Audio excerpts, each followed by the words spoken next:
우리 옆 사람 한번 축복도 해주고 격려도 해주는 그런 시간이에요. 칭찬도 해주고 그 시간 갖도록 하겠습니다.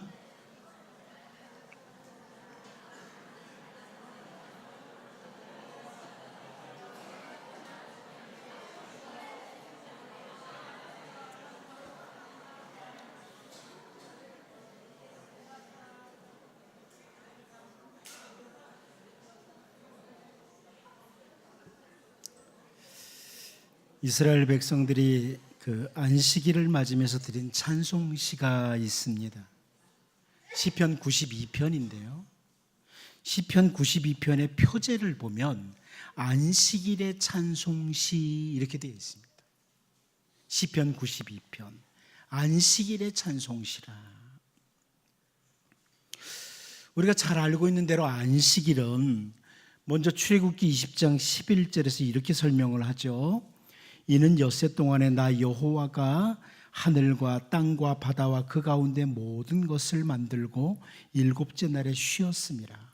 그러므로 나 여호와가 안식일을 복되게 하여 그날을 거룩하게 하였느니라. 이렇게 설명을 해줍니다. 그러니까 천지와 바다 그리고 그 가운데 있는 모든 것들을 만드시고 일곱째 날에 하나님께서 쉬셨다, 안식하셨다 하시면서 안식일을 지키라, 이렇게 출애굽기에서 말씀하고 있습니다. 그런데 약속의 땅을 눈앞에 둔 상황에서 모세가 이스라엘 백성들에게 신명기 5장 15절을 통해서 안식일에 대해서 다시 이렇게 설명을 해 줍니다. 너는 기억하라. 내가 애굽 땅에서 종이 되었더니 내 하나님 여호와가 강한 손과 편팔로 거기서 너를 인도하여 내었나니 그러므로 네 하나님 여호와가 네게 명령하여 안식일을 지키라 하느니라 그럽니다. 신명기에서는 애굽에서 건지심을 받은 하나님의 특별한 백성이 된 것을 기억하고 안식일을 지키라 이렇게 말씀하는 거죠. 출애굽기에서는 하나님께서 6일 동안 세상을 창조하시고 제7일째 되는 날 안식하셨으므로 안식일을 지키라. 그리고 신명기에서는 애굽에서 건지심을 받은 이것을 기억하고 안식일을 지키라 이런 말씀을 줍니다. 그러니까 이스라엘 백성들이 안식일을 맞이할 때는 이 두 가지 의미를 늘 기억해요. 동시에 기억하고 하나님을 높이며 감사하며 그렇게 안식일을 지내야만 했습니다.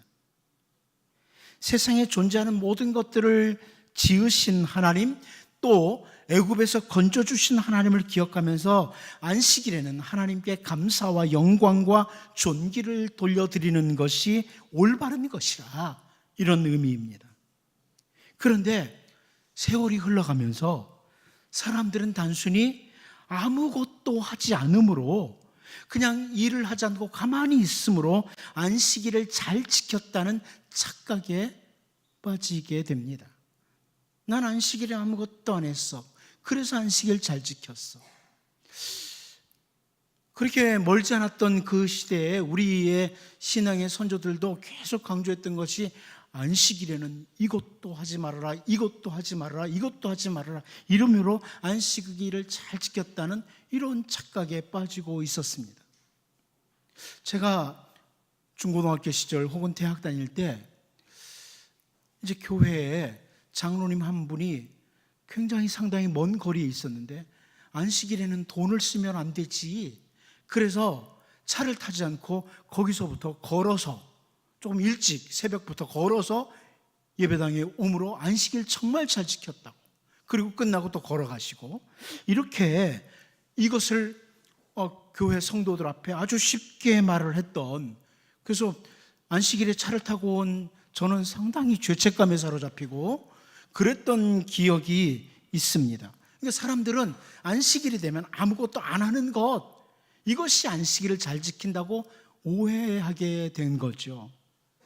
그러나 사실 이렇게 하나님의 말씀들을 보면 안식일은 하나님이 일하시고 쉬시는 것, 혹은 하나님이 애굽에서 건져주신 하나님의 특별한 은혜를 생각하고 정말 감사하고 정말 영광을 돌리고 하나님께 존귀를 돌려드리며 하루를 지내는 것이 정말 안식일을 잘 지키는 거다, 이런 것들을 확인하게 돼요. 아무튼 이스라엘 백성들은 안식일을 지키면서 이 시편 92편의 찬송시를 많이 부릅니다. 안식일의 찬송시라고 했거든요. 안식일을 지키면서 이 시편 92편의 찬송시를 많이 부르는데, 그 시편 92편 가운데 92편 4절 5절 말씀을 보면, 여호와여 주께서 행하신 일로 나를 기쁘게 하셨으니 주의 손이 행하신 일로 말미암아 내가 높이 외치리이다. 여호와여 주께서 행하신 일이 어찌 그리 크신지요 주의 생각이 매우 깊으시니이다. 이런 표현을 합니다. 안식일의 찬송시에서 뭘 보여줍니까? 우리 주님께서 행하신 일들, 이 일을 찬양하는 거예요. 세상을 창조하신 것, 그리고 저 애굽의 노예로 있던 우리를 건져주신 것, 하나님의 행하신 일을 찬양하는 것, 이것이 안식일의 찬송시예요. 그러므로 우리가 정말 주일을 잘 지킨다는 것은 우리 주님이 우리를 위해서 행하신 일, 이것에 정말 감사하면서 주님께 마땅한 영광을 돌리면서 그분에게 존귀를 올려드리는 이런 모든 예배, 언행이 이루어질 때 우리는 주일을 잘 지키는 이런 성도가 되는 것이죠. 저는 여기서 좀 주목하고 싶은 부분이 바로 주님의 손이라는 단어와 행하신 일이라는 이 표현입니다. 안식일을 맞으면서 주님의 손, 주님의 행하신 일, 이게 지금 맞물려서 찬양되고 있습니다. 하나님의 손, 그리고 행하신 일. 이 말씀은 제가 자주 말씀드리지만 하나님의 손은 일을 행하시는 손이라, 이것을 잘 보여주는 겁니다. 하나님의 손은 일하시는 손이시다. 이제 오늘 본문 말씀을 살펴보면서 요나를 위해서, 그리고 오늘 우리를 위해서 일을 행하시는 하나님의 손, 지금도 우리를 위해 일을 행하시는 하나님의 손을 우리가 볼 수 있기를 원합니다. 그리고 그 하나님의 손이 행하시는 일들로 인해서 정말 우리의 진정한 예배, 진정한 찬양, 진정한 감사와 존귀를 올려드리는 이런 참된 주의 백성으로 우리가 살아갈 수 있기를 바랍니다. 그러면 하나님의 손은 어떤 손이냐? 첫 번째는 구원의 손입니다. 구원의 손이라. 우리 본문 17절을 다시 한번 읽어봅니다. 같이 보겠습니다. 시작. 여호와께서 이미 큰 물고기를 예비하사 요나를 삼키게 하셨으므로 요나가 밤낮 3일을 물고기 뱃속에 있으니라. 여러분, 이 구절을 가만히 보면 한마디로 하나님의 손은 구원의 손이다. 바다에 던져진 그 요나로 하여금 그냥 죽음으로 끝나지 않고 그 거친 바다에서 구원하는 일을 하나님의 손이 하셨다는 겁니다. 요나를 건져내시는 그 일. 출애굽기 7장 4절 말씀을 보면 바로가 너희의 말을 듣지 아니할 터인즉 내가 내 손을 애굽에 뻗쳐 여러 큰 심판을 내리고 내 군대 내 백성 이스라엘 자손을 그 땅에서 인도하여 낼지라, 이런 표현이 나옵니다. 하나님의 손을 애굽에 뻗쳐서 여러 큰 심판을 행하신다. 그리고 동시에 하나님의 손으로 내 군대 내 백성 이스라엘 자손을 그 땅에서 인도하여 내신다. 이 출애굽기 7장 4절 한 구절 속에서 하나님의 손은 심판의 손이며 동시에 구원의 손이라는 것을 나타내주고 있습니다. 애굽에게는 심판의 손이요 하나님의 백성에게는 구원의 손입니다. 하나님의 손은 죄를 범한 자들에게는 심판의 손 혹은 징계의 손으로 나타납니다. 그런가 하면 사랑하는 하나님의 백성들에게는 구원의 손, 인도하시는 손, 은혜를 베풀어 주시는 손으로 나타나게 됩니다. 오늘 본문을 보면 하나님의 낯을 피하여 다시스로 도망을 가던 요나, 거센 풍랑 앞에서도 전혀 돌이킬 줄 모르던 요나를 위하여 하나님께서는 물고기를 준비하시고 그 물고기를 사용하시면서 요나를 구원하시는 하나님의 손의 일하심을 보여주고 있습니다. 하나님의 손의 일하심. 어찌 보면 내버려둬도 되는데 그 요나를 건져내시는 구원의 손, 일하시는 하나님의 손을 보게 됩니다. 여러분, 에스라가 에스라 7장 28절에서 이런 표현합니다. 또 나로 왕과 그의 보좌관들 앞과 왕의 권세 있는 모든 방백의 앞에서 은혜를 얻게 하셨도다.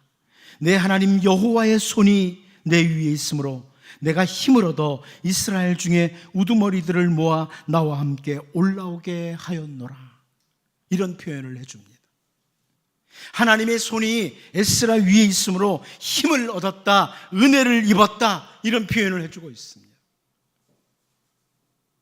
여러분, 오늘 본문에서 하나님의 손이 요나를 위해서 일하심으로 바다에서 구원을 받는 이것을 보면서 언제나 하나님이 우리를 향해 징계, 심판의 손이 아니라 은혜와 구원의 손으로 함께하는, 정말 하나님의 은혜의 손이, 구원의 손이 함께할 만한 이런 주의 백성들로 살아갈 수 있기를 바랍니다.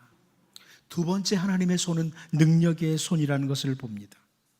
오늘 본문에서 우리는 하나님의 손은 능력의 손이다, 이것을 확인하게 돼요. 본문 17절 다시 한번 읽어보도록 합니다. 같이 봅니다. 시작.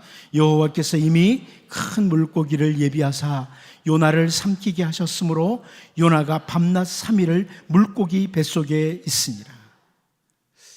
요나의 키가 얼마나 됐을까요? 요나의 체격은 얼마나 됐을까요? 잘 모르겠지만 요나가 얼마나 체격이 작았는지 잘 모르지만 요나를 삼킬 만한 큰 물고기를 하나님께서 준비하셨다는 것을 확인하게 됩니다. 그리고 그 물고기의 뱃속에서 밤낮 3일 동안 요나가 살아있도록 하신, 물고기 뱃속에서 3일 동안 살아있도록 하신 하나님의 크신 능력의 손을 보게 됩니다. 여러분, 물고기 뱃속에서 3일 살겠어요? 어떤 분이 그렇게 말했습니다. 하나님께 범죄한 요나로 인해서 정말 그 3일 동안 그 큰 물고기 엄청난 고통당했다. 예? 진짜 고통당한 건 요나가 아니라 물고기였다고. 생각해 보세요. 뭔가를 확 삼켜서 먹었는데, 씹지도 않고 먹었는데 소화가 안 돼요. 3일 동안 뱃속에서 3일 동안 소화가 안 됩니다. 여러분, 한번 3일 동안 소화 안 되신 적 있습니까? 전혀. 그리고 화장실에 갔더니 그대로 나와요? 심각하죠. 그럼요. 그 고통이 얼마나 컸겠느냐는 거예요. 어떤 재밌는 구약학자가 이렇게 말을 했습니다. 그 3일 동안 그 물고기는 바다에서 그동안 자기가 경험했던 소화제라는 소화제, 풀들은 다 뜯어먹었을 거라고. 아무튼 큰 물고기를 준비하시는 것부터 바다로 던져진 요나를 삼키도록 하시는 하나님의 능력의 손, 그리고 그 물고기 뱃속에서 전혀 소화되지 않고, 예? 그리고 또 숨도 막혀가지고 죽지도 않고, 예? 저는 정말 기적 아닙니까? 그 물고기 뱃속으로 계속 산소를 공급해 주셨으니까 살았을 거 아니에요. 그 요나를 살도록 하신 하나님의 능력의 손을 보면서 우리는 정말 하나님의 손은 능력의 손이었다, 이걸 확인하게 돼요. 이걸 확인하게 됩니다. 여러분, 하나님의 손은 능력의 손이에요. 특별히 하나님의 백성들을 위해서 하나님은 능력의 손으로 일을 하시는 분입니다. 제가 자주 언급했던 말씀 중에 에스겔 1장 3절 말씀을 보면, 에스겔 1장 3절을 보면 갈대아 땅 그발 강가에서 여호와의 말씀이 부시 아들 제사장 나 에스겔에게 특별히 임하고 여호와의 권능이 내 위에 있으니라, 이렇게 말씀을 합니다. 포로로 끌려간 땅 그발 강가에 제사장 에스겔이 있습니다. 이스라엘이라는 나라에 특별한 문제가 없다면 제사장은 성전에 보통 있는 것이 정상적입니다. 그런데 제사장 에스겔은 포로의 땅 그발 강가에 가 있습니다. 그래서 어느 구약학자는 이 부분을 보면서 그 상황에서 제사장 에스겔은 아마 울고 있었을 것이라고 이렇게 해석을 합니다. 제사장 에스겔은 대제사장의 후예예요. 그런데 포로의 땅에 와 있으니까 울고 있을 수 있다는 겁니다. 그런데 그에게 하나님의 말씀이 임했다고 합니다. 하나님의 말씀이 임했다. 그리고 또 한 가지가 임한 것이 있는데 그것은 여호와의 권능이 위에 있었다. 두 가지가 임했습니다. 에스겔에게 하나님의 말씀이 임하고 동시에 하나님의 권능이 임했다. 그런데 이 여호와의 권능이라는 단어는 히브리어 성경으로 보면 직역을 하면 야훼 야드, 여호와의 손입니다. 여호와의 손이 임했다, 이런 의미입니다. 그런데 우리 개정개혁뿐만 아니라 많은 성경들이 여호와의 권능이라고, 하나님의 능력이라고 번역을 했습니다. 왜냐하면 하나님의 손은 능력의 손이기에 그렇습니다. 하나님의 손은 능력의 손이다. 그래서 그냥 하나님의 손이 임했다, 그런데 하나님의 능력이 임했다는 겁니다. 민수기 11장 23절을 보면 여호와께서 모세에게 이르시되 여호와의 손이 짧으냐? 네가 이제 내 말이 네게 응하는 여부를 보리라. 하나님께서 이렇게 말씀하시죠. 한마디로 하나님의 손은 능력의 손이라는 표현입니다. 오늘 본문에서 요나를 위해서 능력을 베푸시는 하나님의 손을 우리는 봐요. 능력을 베푸시는 하나님의 손. 이 부분을 보면서 여러분, 이 땅에 우리의 힘으로 할 수 없는 것들이 너무 많은 이 세상에서, 우리의 삶의 모든 자리에서, 삶의 순간순간마다 하나님께서 그 능력의 손으로 마치 제사장 에스겔 위에 임했던 하나님의 능력, 그 하나님의 손이 여러분의 모든 삶의 영역에서 여러분 위에 임하는, 여러분에게 능력으로 함께 하시는, 능력을 경험하는 이런 은혜가 있기를 바랍니다. 저는 마지막으로 한 가지 더 보기를 원하는 것은 하나님의 손에 대해서 표적으로 남기시는 하나님의 손을 확인하게 됩니다. 표적으로 남기시는 하나님의 손입니다. 우리 본문 17절을 다시 한번 읽어봅니다. 다시 보겠습니다. 시작. 여호와께서 이미 큰 물고기를 예비하사 요나를 삼키게 하셨으므로 요나가 밤낮 3일을 물고기 뱃속에 있으니라. 아멘. 자, 여기 요나는 밤낮 3일을 물고기 뱃속에 있었다, 이렇게 설명을 해주는데요. 그런데 우리가 너무나 잘 아는 말씀이 복음서에 등장하고 있습니다. 우리 주 예수님께서 특별히 마태복음 12장 39절 40절에서 이렇게 말씀해 주십니다.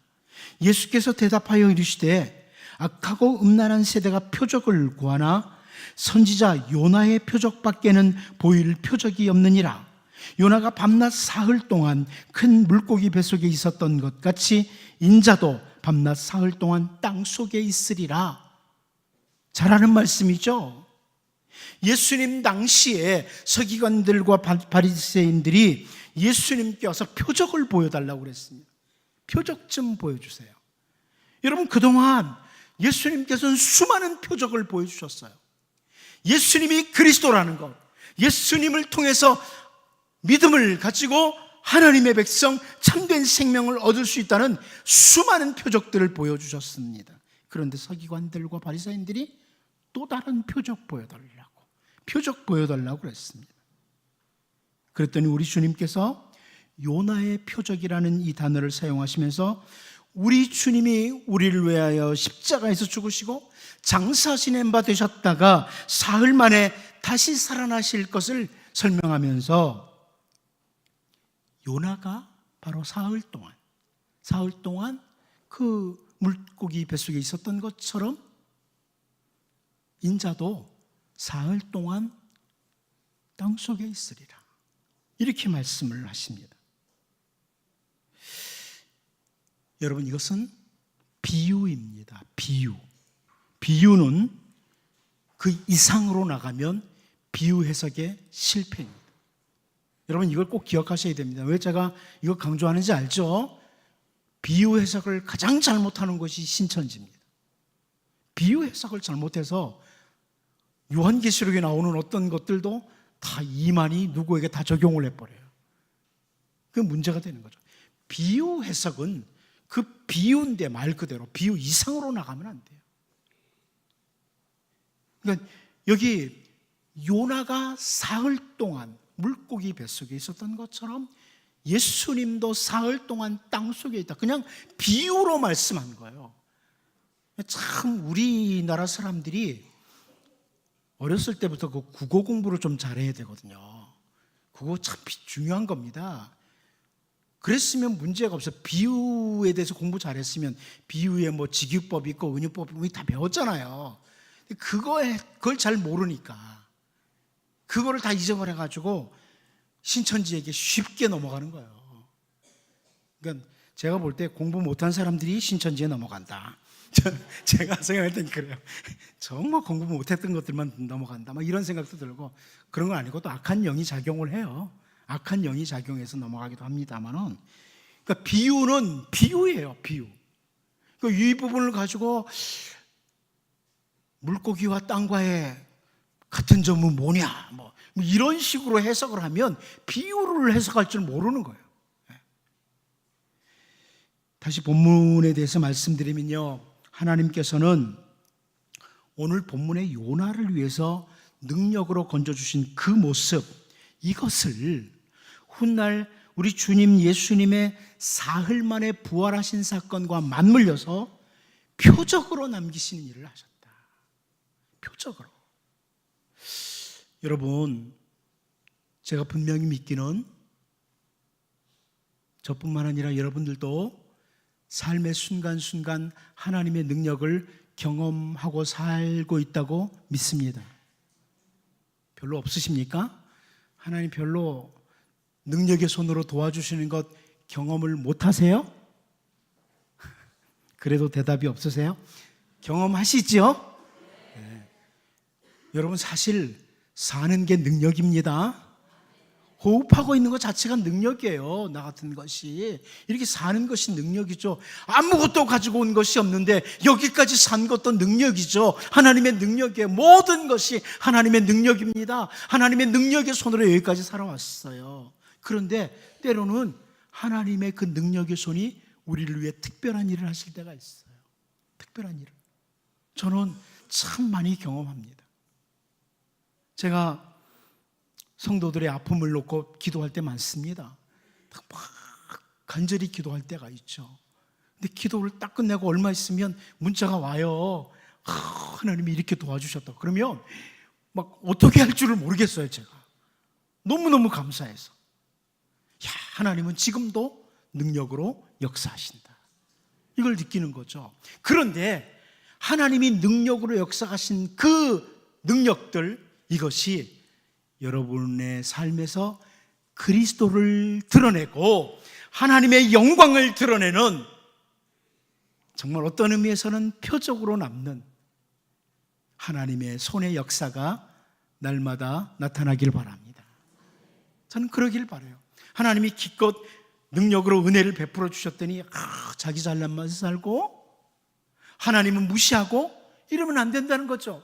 능력의 손을 날마다 경험하면서 능력을 베푸신 하나님의 손, 하나님을 높이며 살아야 된다는 그런 말씀입니다.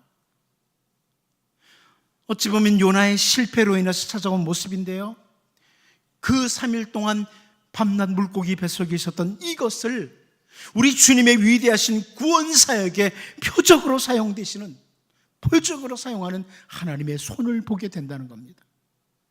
바울사도가 합력해서 선을 이룬다는 이런 표현을 했던 것처럼 때로는 하나님께서 우리의 실패, 실수까지도 사용하셔서 하나님의 아름다운 일을 하는데, 드러내는데 사용하시는 거예요. 여러분, 여러분의 삶이 주님을 드러내는, 하나님의 영광을 나타내는 표적이 되기를 바랍니다. 심지어 하나님, 내가 실패한 자리에서도 일어나면서 하나님을 드러내는 표적이 되기를 원합니다. 많은 사람들이 나를 보고 내 삶을 보고 내가 행하는 말들을 듣고 하나님께 나올 수 있는, 하나님께 존귀와 영광을 돌릴 수 있는 이런 삶이 되도록 말입니다. 요나의 실패, 그리고 요나의 일어섬, 이것들을 사용하셔서 표적으로 삼으시는 하나님의 손을 보면서, 합력해서 선을 이루는 하나님의 손을 바라보면서 여러분, 정말 여러분의 모든 삶이 하나님을 드러내는, 하나님께 영광을 돌리는 이런 표적의 삶이 될 수 있기를 바랍니다. 시간 같이 기도합니다.